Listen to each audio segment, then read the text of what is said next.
Hi friends, ముందు వీడియోలో మనం భారత రాజ్యాంగం పార్ట్ 1 గురించి చర్చించుకున్నాం. అలాగే ఆ టాపిక్ నుంచి వచ్చే వివిధ పోటీ పరీక్షల్లో గతంలో అడిగిన ప్రశ్నలు మరియు కొన్ని ముఖ్యమైన ప్రశ్నల గురించి ఇప్పుడు చర్చించుకుందాం. ఫస్ట్ క్వశ్చన్, భారత రాజ్యాంగంలోని ఆర్టికల్ 1 ప్రకారం భారతదేశం ఒక రాష్ట్రాల కలయిక. ఆర్టికల్ 1లో స్పష్టంగా India that is Bharat shall be A union of states అని పేర్కొనబడింది. అమెరికాలలాగా మన దేశ రాష్ట్రాల మధ్య ఎలాంటి ఒప్పందాలు లేవు కాబట్టి దీనిని యూనియన్ అంటారు. భారతదేశంలో ఒక కొత్త రాష్ట్రాన్ని ఏర్పాటు చేసే అధికారం ఎవరికి ఉంది? సమాధానం, భారత పార్లమెంటుకు.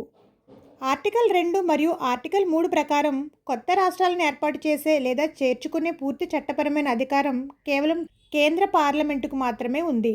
థర్డ్ క్వశ్చన్, ఒక రాష్ట్రం యొక్క సరిహద్దులను మార్చడానికి లేదా పేరు మార్చడానికి ఉద్దేశించిన బిల్లును పార్లమెంట్లో ప్రవేశపెట్టే ముందు ఎవరి ముందస్తు అనుమతి తప్పనిసరి? సమాధానం, భారత రాష్ట్రపతి. ఆర్టికల్ 3 కింద రాష్ట్రాల సరిహద్దులు లేదా పేర్లు మార్చే బిల్లును పార్లమెంట్లో ప్రవేశపెట్టాలంటే ఖచ్చితంగా భారత రాష్ట్రపతి ముందస్తు అనుమతి ఉండాలి.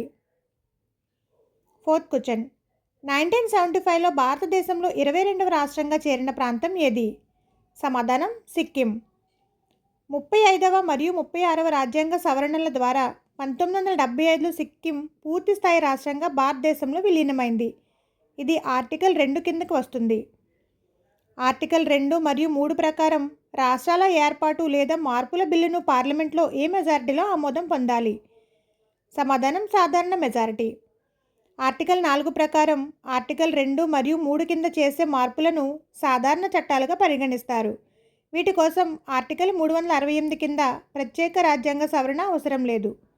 సభకు హాజరైన వారిలో 50% కంటే ఎక్కువ మంది ఓటు వేస్తే సరిపోతుంది. దీనికి బెస్ట్ ఎగ్జాంపుల్ సిక్కిం. 1947కు ముందు సిక్కిం మన దేశంలో భాగం కాదు. అక్కడ చోగ్యాల్ వంశస్థుల పాలన ఉండేది. కానీ 1975లో అక్కడ ప్రజల ఇష్ట ప్రకారం రాజ్యాంగ సవరణ 36 ద్వారా సిక్కిం భారతదేశంలో 22వ రాష్ట్రంగా చేరింది. ఇలాంటి కొత్త ప్రాంతాలను చేర్చుకోవడానికి పార్లమెంట్ ఆర్టికల్ 2ను ఉపయోగిస్తుంది. నెక్స్ట్ క్వశ్చన్, భాషా ప్రాతిపదికన ఏర్పడిన భారతదేశపు మొదటి రాష్ట్రం ఏది? సమాధానం, ఆంధ్ర రాష్ట్రం. పొట్టి శ్రీరాములు గారి 56 రోజుల ఆమర నిరాహార దీక్ష అనంతరం 1953 అక్టోబర్ 1న కర్నూలు రాజధానిగా ఆంధ్ర రాష్ట్రం ఏర్పడింది. 1956 నవంబర్ 1న హైదరాబాద్ స్టేట్లోని తెలుగు మాట్లాడే ప్రాంతాలు కలిసి ఆంధ్రప్రదేశ్గా మారింది. నెక్స్ట్ క్వశ్చన్, 1953లో నియమించబడిన రాష్ట్రాల పునర్వ్యవస్థీకరణ కమిషన్లో సభ్యులు కానివారు ఎవరు? ఫజిల్ అలీ, కెఎం ఫన్కర్, హృదయనాథ్ కుంజ్రు, పొట్టి శ్రీరాములు. సమాధానం, పొట్టి శ్రీరాములు. ఫజిల్ అలీ అధ్యక్షతన ఏర్పడిన ఈ కమిషన్లో కెఎం ఫన్కర్ మరియు హెచ్ఎన్ కుంజ్రు సభ్యులుగా ఉన్నారు. నెక్స్ట్ వన్, ఒక రాష్ట్ర అసెంబ్లీ కొత్త రాష్ట్ర ఏర్పాటు బిల్లును వ్యతిరేకిస్తూ తీర్మానం చేస్తే పార్లమెంట్ ఆ బిల్లును ఆమోదించవచ్చా? సమాధానం, అవును. పార్లమెంటుకు రాష్ట్ర అసెంబ్లీ అభిప్రాయంతో సంబంధం లేదు. ఆర్టికల్ 3 కింద రాష్ట్రపతి సదరు బిల్లును సంబంధిత రాష్ట్ర అసెంబ్లీ అభిప్రాయం కోసం పంపుతారు. కానీ రాష్ట్ర అసెంబ్లీ ఇచ్చే అభిప్రాయాన్ని లేదా కాలపరిమితిని స్వీకరించడం లేదా తిరస్కరించడం పూర్తిగా పార్లమెంటు మరియు రాష్ట్రపతి ఇష్టాలపై ఆధారపడి ఉంటుంది. ఎగ్జాంపుల్, 2014 ఆంధ్రప్రదేశ్ పునర్వ్యవస్థీకరణ బిల్లును ఉమ్మడి ఏపీ అసెంబ్లీ తిరస్కరించినప్పటికీ పార్లమెంటు చట్టం చేసింది. నెక్స్ట్ వన్, 2014లో తెలంగాణ రాష్ట్రం భారతదేశంలో ఎన్నవ రాష్ట్రంగా అవతరించింది? Answer, 29th state. జూన్ 2, 2014న తెలంగాణ భారతదేశపు 29వ రాష్ట్రంగా ఏర్పడింది. ప్రస్తుతం జమ్మూ కాశ్మీర్ కేంద్రపాలిత ప్రాంతంగా మారిన తర్వాత భారతదేశంలో మొత్తం 28 రాష్ట్రాలు, 8 కేంద్రపాలిత ప్రాంతాలు ఉన్నాయి.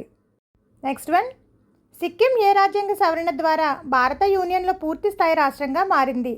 సమాధానం, 36వ రాజ్యాంగ సవరణ. 35వ రాజ్యాంగ సవరణ ద్వారా సిక్కింకు అసోసియేట్ స్టేట్ హోదా ఇచ్చారు. ఆ తర్వాత 1975లో 36వ సవరణ ద్వారా 22వ పూర్తిస్థాయి రాష్ట్రంగా భారత్ యూనియన్లో చేర్చుకున్నారు. ఈ వీడియో నచ్చితే లైక్ చేయండి, షేర్ చేయండి, సబ్స్క్రైబ్ చేయండి.